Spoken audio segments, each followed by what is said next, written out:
Romo, bruder, suster, bapak, ibu, dan saudara-saudari yang dikasihi Tuhan. Shalom, berkah dalam. Tak terasa kita akan memasuki bulan September. Itu artinya kita juga akan memasuki bulan Kitab Suci Nasional.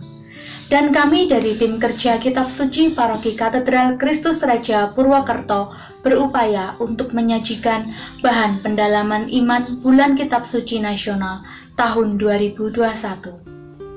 Meskipun dalam keterbatasan karena pandemi ini, kita berupaya supaya pendalaman iman ini tetap berjalan baik di KBG, lingkungan, kelompok-kelompok kategorial, atau dalam keluarga kita masing-masing.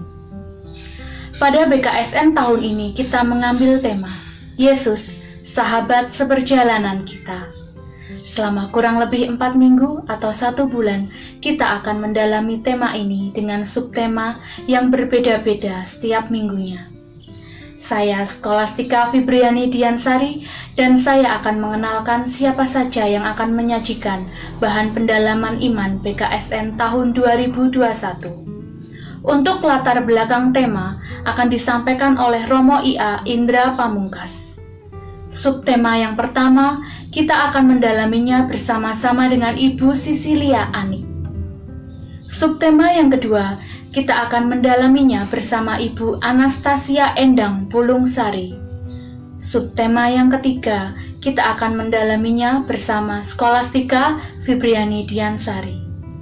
Dan untuk subtema yang terakhir atau subtema yang keempat, kita akan mendalaminya bersama dengan Romo IA Indra Pamungkas. Dan untuk mengawali kegiatan dan segala upaya kita, maka marilah kita berdoa. Kepada Frater Yohanes Hari Gunawan Wibisono, saya silakan untuk membawa kita semua dalam doa.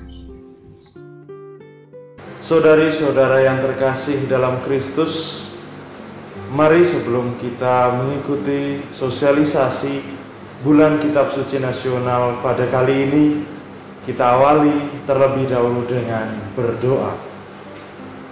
Dalam nama Bapa dan Putra dan Roh Kudus, amin.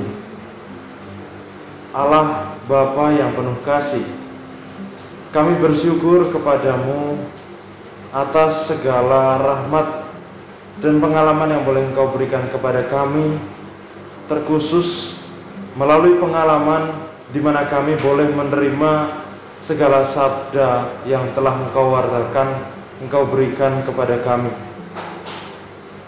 Melalui pengalaman ini, pada masa bulan Kitab Suci Nasional ini, kami akan mencoba untuk mendalami Kitab Suci dengan tema Yesus sebagai sahabat seperjalanan.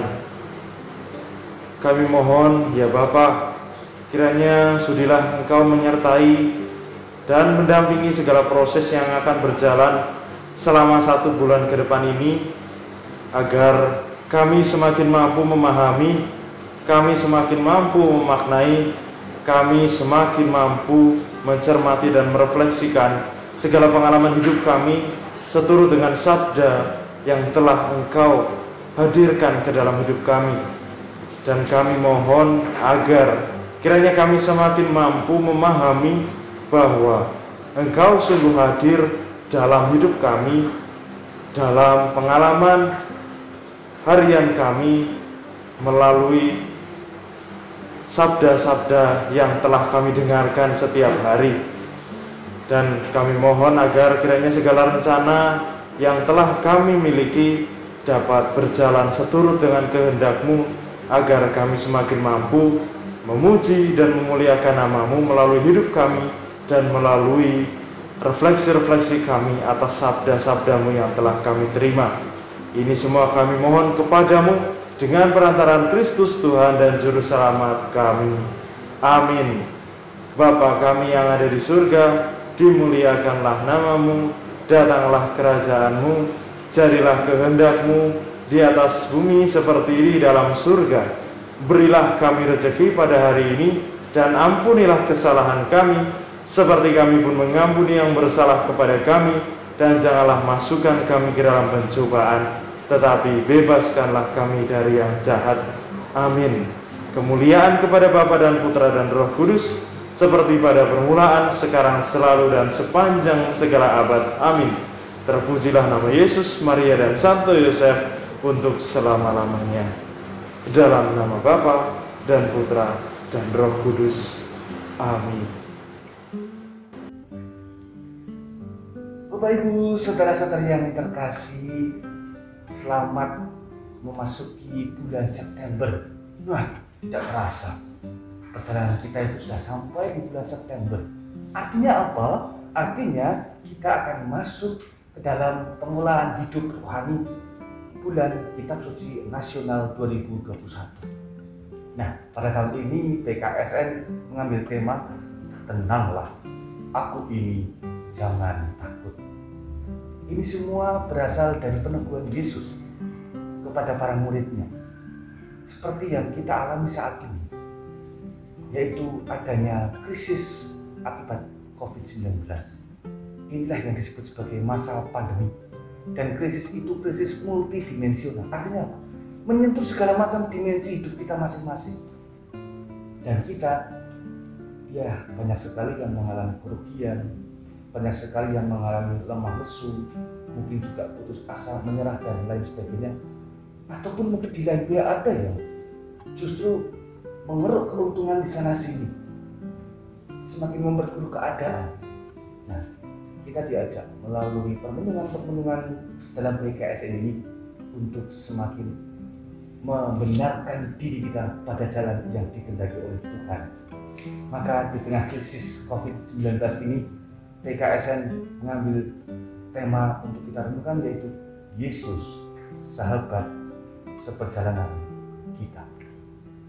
Sebagai sahabat, Yesus adalah pribadi yang senantiasa hadir. Hadir berarti dia mau untuk bersama-sama berjalan dengan bersama kita. Tidak pernah meninggalkan kita, tidak pernah melupakan kita, tetapi Yesus selalu menaruh simpati dan bertindak bagi kita. Inilah poin yang bisa kita angkat untuk apresiasi pada diri kita. Yesus senantiasa hadir karena dia adalah sahabat sejati bagi kita. Dan juga sebagai sahabat, Yesus adalah pribadi yang mau melayani kita. Kendati selain hadir, meskipun Yesus juga mungkin tidak mempunyai feedback dari kita karena kita masih tetap berdosa, tapi Yesus dengan tekun dan setia mau melayani kita. Ini adalah sesuatu yang patut untuk kita syukuri. Di tengah situasi yang sedemikian rupa adanya ini, kita diajak untuk menghayati Yesus sebagai sahabat dalam perjalanan kita. Maka Yesus mengatakan kepada kita, Aku ini, jangan tenanglah, Aku ini, jangan takut. Yang diambil dari teks Matius pasal 14 ayat 27. Nah, dalam PKSN ini, Bapak Ibu Saudara-saudari bisa bermenung ataupun bahkan mungkin akhirnya bersharing dalam kelompok lingkungan masing-masing, yang tentunya dimulai dari kesaksian-kesaksian di tengah keluarga. Dan ini semua menjadi sarana kita untuk mewartakan kabar sukacita secara lebih luas. Maka kami berharap dengan bulan Kitab Suci Nasional ini, kita dapat sungguh-sungguh menghayati kehadiran Yesus dan juga kasih Yesus yang ditampakkan dalam pelayanannya bagi kita. Semoga dalam satu bulan ini kita dapat sungguh-sungguh merenungkan dan menghayati tema-tema yang akan kita angkat ataupun kita olah, yaitu Yesus sahabat bagi mereka yang putus asa, Yesus sahabat bagi mereka yang kehilangan, Yesus sahabat bagi mereka yang menderita, dan Yesus sahabat bagi mereka yang bertobat. Kami ucapkan selamat bermenung, selamat mengolah dan memperbarui diri dalam permenungan-permenungan PKSN ini. Semoga hidup kita semakin menjadi berkat bagi orang lain. Selamat bermenung, terima kasih, salam.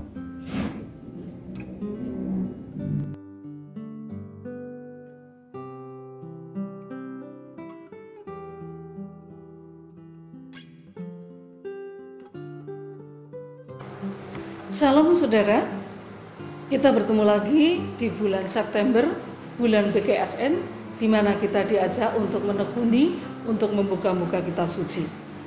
Di tema pertama PKSN tahun ini, kita diajak merenungkan, tenanglah, aku ini, jangan takut. Kalimat itu ada di perikop Yesus berjalan di atas air. Tepatnya ada di Matius bab 14 ayat 23 sampai dengan 33. Gambaran kata-kata Yesus, tenanglah, aku ini, jangan takut. Itu seperti kalau anak kecil nangis, kemudian dipeluk ibunya. Ibunya mengatakan, cup, aja nangis. Nah, itu sebetulnya anaknya udah dalam pelukan ibunya beres. Dan kita juga seperti itu. Peristiwa ini terjadi, Yesus berjalan di atas air setelah Yesus memberi makan 5.000 orang. Setelah itu Yesus pergi berdoa dan para murid berlayar untuk mencari ikan. Rupanya Yesus sungguh mencari waktu untuk berdoa.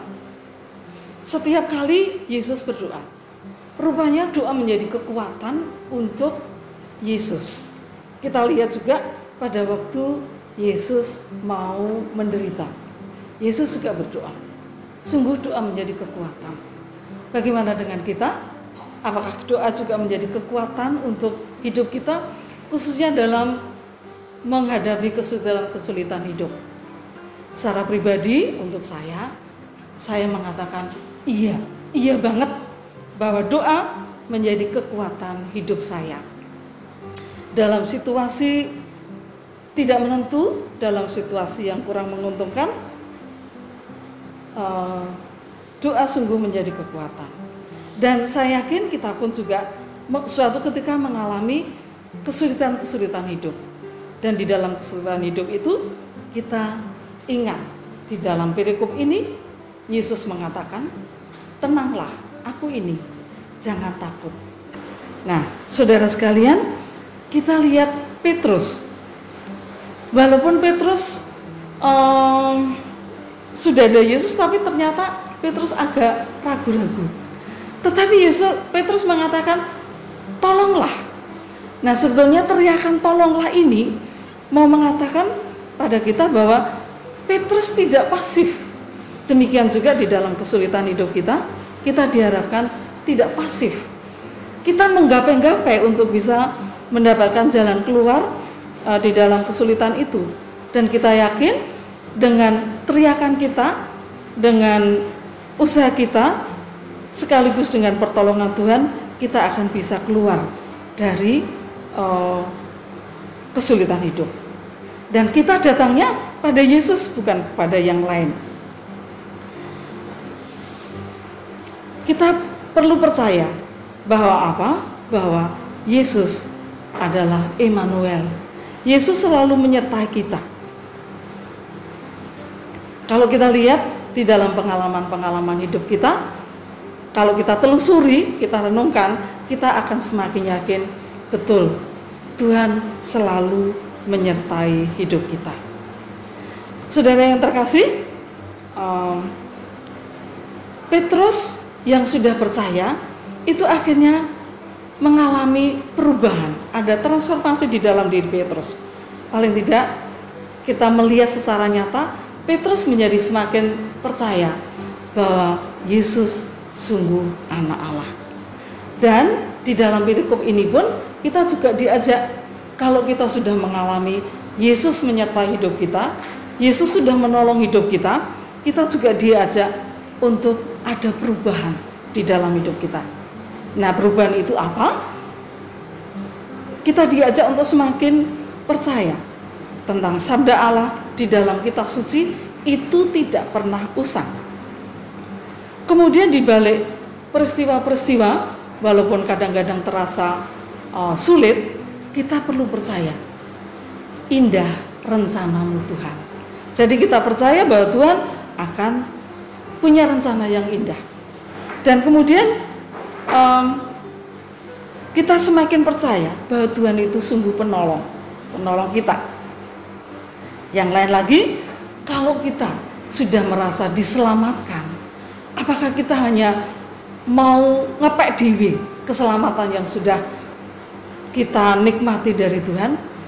Kita diharapkan juga menjadi bisa membagikan keselamatan yang sudah kita nikmati, yang sudah kita terima dari Tuhan. Nah, keselamatan yang kita terima dari Tuhan, kalau sudah kita nikmati, dan kemudian kita juga diharapkan bisa menjadi penyelamat bagi yang lain. Penyelamat bagi yang lain itu bisa dengan cara-cara yang sederhana.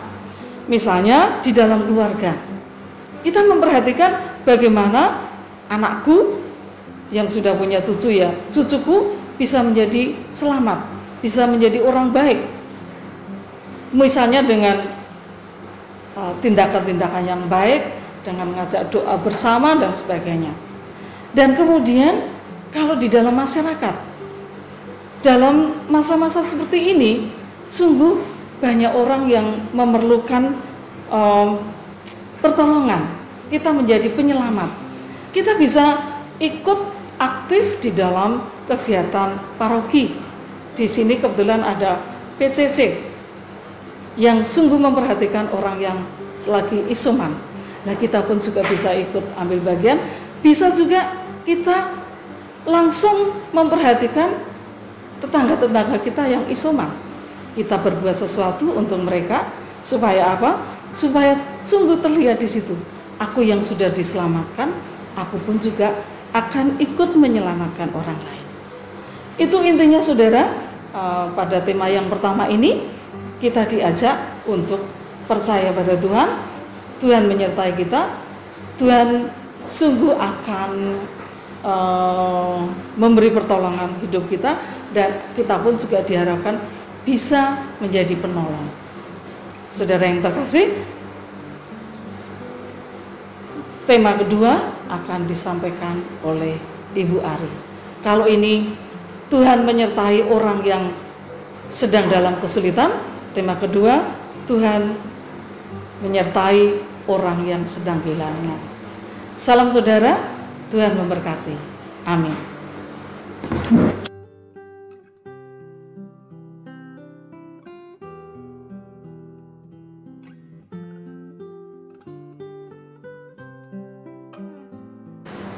Bapak, Ibu, dan saudara-saudari yang terkasih, Shalom, berkah dalam. Perkenalkan, saya Ari dari tim Kitab Suci Bidang Pewartaan DPP Paroki Katedral Kristus Raja. Pada kesempatan ini, saya akan menyampaikan tema kedua dari 4 tema PKSN 2021, yaitu Yesus sahabat bagi mereka yang kehilangan. Bapak, Ibu, dan saudara-saudari yang terkasih, mari kita mengingat kembali tema pertama kita. Pada tema pertama, melalui bacaan Injil Matius bab 14 ayat 22 sampai 33 dengan judul perikop Yesus berjalan di atas air. Kita diajak untuk belajar dan merenungkan bahwa Yesus adalah sahabat sejati dalam perjalanan hidup kita, yang tidak pernah meninggalkan kita dalam keadaan yang buruk sekalipun, di dalam kecemasan dan ketakutan. Yesus adalah sahabat yang selalu siap memberikan pertolongan tanpa diminta. Kuncinya agar kita sungguh merasakan kehadiran Tuhan adalah bertransformasi dengan berdoa dan percaya bahwa Tuhan kita adalah Tuhan yang peduli. Bapak, Ibu, dan saudara-saudari yang terkasih, pandemi COVID-19 sudah berlangsung lebih dari 1 tahun. Perasaan cemas dan takut naik turun seiring naik turunnya kasus penularan hingga kematian yang sudah mencapai lebih dari 100.000 orang di negeri kita. Sangat miris ketika kita mendengar berita korban meninggal yang begitu banyak, sehingga petugas terpaksa melakukan pengangkutan dan pemakaman jenazah secara massal. Lebih menyedihkan ketika salah satu korban meninggal adalah saudara kita. Saya termasuk salah satu yang kehilangan kerabat dekat karena COVID-19. Sebuah keadaan yang memprihatinkan dari kematian karena COVID-19 adalah teman dan kerabat tidak dapat melawat untuk memberikan dukungan dan penghiburan kepada keluarga terdekat sampai selesai menjalani isolasi mandiri. Saya dapat merasakan kesusahan mereka dan membandingkannya karena saya pernah kehilangan orang terdekat saya, yaitu anak saya. Pada waktu itu banyak keluarga yang melawat dan itu sungguh memberikan dukungan dan penghiburan. Maka saya tidak membayangkan pada keluarga yang ditinggalkan karena COVID-19 ini dan harus menjalani isolasi mandiri. Di dalam keadaan ini, maka hanya Yesus sahabat bagi mereka yang kehilangan. Tema kita yang kedua ini dengan bacaan Injil dari Yohanes bab 11 ayat 1 sampai 45 dengan judul perikop Lazarus dibangkitkan. Bacaan ini cukup panjang, tetapi bila diperhatikan dan dicermati, bacaan ini terdiri dari beberapa kisah. Kita mengenal keluarga Betania yang terdiri dari Marta, Maria, dan Lazarus adalah sahabat Yesus. Ketika mendengar judul perikop ini, hal yang muncul dalam ingatan kita adalah mukjizat Yesus membangkitkan orang mati. Selain mukjizat yang sangat penting yaitu membangkitkan Lazarus yang sudah mati, ada kisah lain yang dapat menjadi perenungan kita, antara lain Yesus yang melawat Maria dan Marta sahabatnya yang sedang berduka. Masih ada kisah lain di dalam perikop ini. Mari kita pelajari dan renungkan untuk merasakan kehadiran Tuhan pada saat kita kehilangan. Seperti yang dirasakan Marta dan Maria karena kematian Lazarus. Mari kita merenungkan juga diri kita mirip dengan tokoh siapa dalam kisah pada Injil Yohanes ini. Akhirnya saya mengajak kita belajar bersama dan berbagi pengalaman iman dalam persekutuan untuk dapat lebih mengenal Yesus, sahabat kita. Sampai jumpa di dalam tema ketiga bersama Ibu Fibri. Shalom, berkah dalam.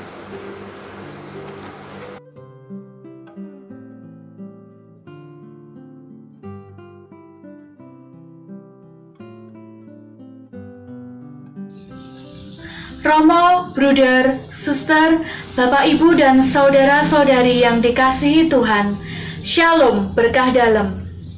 Saya Skolastika Fibriani akan mengajak Romo, Bruder, Suster, Bapak Ibu dan Saudara-saudari sekalian untuk mendalami subtema yang ketiga dengan judul Yesus adalah sahabat bagi yang menderita. Pada subtema yang pertama, kita diajak untuk merenungkan bahwa Yesus adalah sahabat sejati dalam perjalanan hidup kita yang tidak pernah meninggalkan kita dalam keadaan yang terburuk sekalipun. Yesus adalah sahabat yang selalu siap memberikan pertolongan tanpa kita minta. Kemudian pada subtema yang kedua, kita mendalami tentang Yesus, sahabat mereka yang kehilangan. Dengan mukjizat Yesus yang membangkitkan orang mati, kita diajak mengenal Yesus yang menjadi sahabat dan mengerti dengan orang-orang yang kehilangan orang-orang yang mereka cintai. Terlebih di masa pandemi ini, banyak sekali orang-orang yang kehilangan sahabat, saudara, keluarga, atau orang yang dicintainya. Dalam keadaan seperti ini, maka hanya Yesus sahabat bagi mereka yang kehilangan. Dan sekarang dengan subtema yang ketiga, kita diajak mengenal dan mendalami tentang Yesus sahabat bagi yang menderita. Di masa pandemi ini banyak sekali kita jumpai orang-orang yang menderita, entah menderita karena kehilangan orang yang mereka cintai atau menderita kelaparan karena tidak ada uang untuk membeli makanan. Banyak sekali orang yang terkena dampak dari pandemi ini dan mengalami penderitaan. Di saat seperti ini, hanya Yesus yang bisa kita andalkan. Hanya Yesus yang bisa menjadi sandaran dan sahabat kita. Lewat kisah orang Samaria yang murah hati dari Injil Lukas bab 10 ayat 25 sampai 37, kita diajak untuk mendalami bahwa Allah menolong dan memperhatikan orang-orang khususnya yang menderita. Dalam kisah orang Samaria yang murah hati, Yesus ingin mengajarkan kepada kita supaya kita menunjukkan belas kasih dan tindakan kasih kita dan bukan memperlakukan orang lain sebagai objek. Belas kasih bisa kita tunjukkan atau berikan kepada siapa saja, khususnya dan terutama bagi orang-orang yang menderita atau yang membutuhkan belas kasih dan uluran tangan kita. Dan dalam menunjukkan kasih itu, kita diharapkan untuk tidak memandang latar belakang orang tersebut.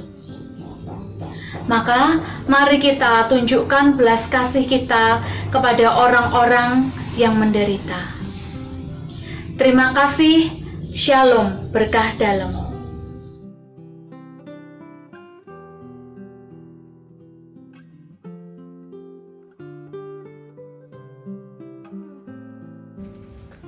Bapak Ibu saudara-saudari yang terkasih, kita tiba di pertemuan yang keempat.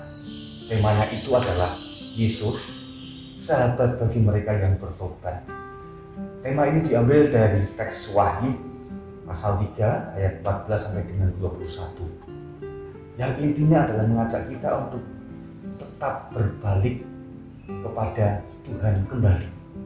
Kita diajak untuk merenungkan bahwa situasi-situasi sebagai dampak dari pandemi ini yang mungkin membuat kita lesu, lemah, maupun juga kadang-kadang membuat kita menjadi semakin ambisius dalam banyak hal. Kita diingatkan untuk tetap ingat akan kuasa Tuhan. Maka di dalam teks Wahyu ini dan melalui tema Yesus, sahabat bagi mereka yang menderita, kita diajak belajar bersama dengan jemaat Laodikia. Jemaat Laodikia dicela oleh Yesus karena kurang bersemangat dalam hidup rohani. Mengapa? Karena mereka sudah merasa cukup atas semua yang mereka alami di dunia ini. Hidup mereka sudah sangat mencukupi, tetapi itu semua hanya dari sisi-sisi duniawi saja. Belum pada sisi rohani. Kerohanian mereka istilahnya masih suam kuku. Maka Yesus mengajak kita untuk sungguh-sungguh memiliki semangat juang dalam beriman. Yesus memberikan perintah tegas kepada jemaat di Laodikia ini. Relakanlah hatimu dan bertobatlah. Relakanlah hati berarti kita mau untuk berserah kepada Dia. Dan juga artinya bertobat adalah kita kembali pada jalan yang benar. Kendati sudah banyak kesuksesan mungkin yang kita terima, kita diingatkan untuk kembali. Segala kesuksesan, segala kekecewaan itu pasti bisa dikalahkan ataupun bisa dikendalikan oleh kekuatan Tuhan sendiri. Maka kita diajak untuk mengubah cara berpikir kita. Agar apa? Agar hidup kita tetap seimbang dan tetap mampu bertahan di dalam segala macam situasi hidup ini. Terutama ketika kita sekarang sedang menjalani masa-masa pandemi, kita tetap mempunyai Yesus sebagai kekuatan dan pegangan kita. Nah, tema yang keempat ini, Yesus, sahabat bagi mereka yang bertobat, menandakan bagaimana Yesus menantikan kita untuk bertobat, untuk memperbarui diri, sekaligus introspeksi. Maukah kita semua menanggapi undangan dan tawaran Tuhan Yesus itu? Jawabannya ada pada kita sendiri masing-masing, yang semoga bisa Bapak Ibu Saudara-saudari olah dan sharingkan dalam kelompok-kelompok lingkungan. Demikian untuk pengantar dan juga untuk penjelasan singkat soal garis besar tema yang keempat ini. Terima kasih, selamat bermenung, selamat mengolah diri dalam bulan kita Puji Nasional. Saudari-saudara yang terkasih, setelah kita mengikuti sosialisasi pada video yang telah kita lihat baru saja, mari kita akhiri sosialisasi ini dengan doa penutup. Marilah kita berdoa. Dalam nama Bapa dan Putra dan Roh Kudus. Amin. Allah Bapa yang penuh kasih, kami bersyukur kepadamu karena melalui rahmat-Mu dan berkat-Mu kami dapat bersama-sama mencermati segala apa yang telah dipersiapkan dan diberikan sebagai bentuk kami dalam mendalami kitab suci di masa bulan kitab suci nasional pada September 2021 ini. Kami mohon berkat-Mu ya Bapa, agar melalui segala tema-tema yang sudah disediakan, melalui segala sosialisasi yang sudah diberikan, kami dapat semakin tertuntun, dapat semakin mampu untuk berani memahami kitab suci, merefleksikannya, dan juga akhirnya memahami segala karya baik yang telah Engkau berikan kepada kami melalui sabda-sabda-Mu dan melalui pengalaman hidup harian kami. Dan kami mohon agar kiranya kami semakin mampu berkembang di dalam iman melalui pemahaman akan sabda lewat kitab suci yang senantiasa kami dengarkan setiap harinya, baik melalui Ekaristi, melalui juga renungan harian, dan media-media lain yang semakin mendekatkan kami pada iman melalui sabda-Mu. Dan kami mohon ya Bapa, agar segala niat baik kami dapat semakin mampu terlaksana seturut dengan kehendak-Mu, dan kami semakin mampu memuliakan nama-Mu setiap harinya melalui sabda-sabda yang kami renungkan. Ini semua kami mohon kepadamu ya Bapa, dengan perantaraan Kristus Tuhan kami. Amin. Salam Maria, penuh rahmat Tuhan sertamu. Terpujilah engkau di antara wanita, dan terpujilah buah tubuhmu Yesus. Santa Maria, Bunda Allah, doakanlah kami yang berdosa ini, sekarang dan waktu kami mati. Amin. Kemuliaan kepada Bapa dan Putra dan Roh Kudus, seperti pada permulaan, sekarang selalu, dan sepanjang segala abad. Amin.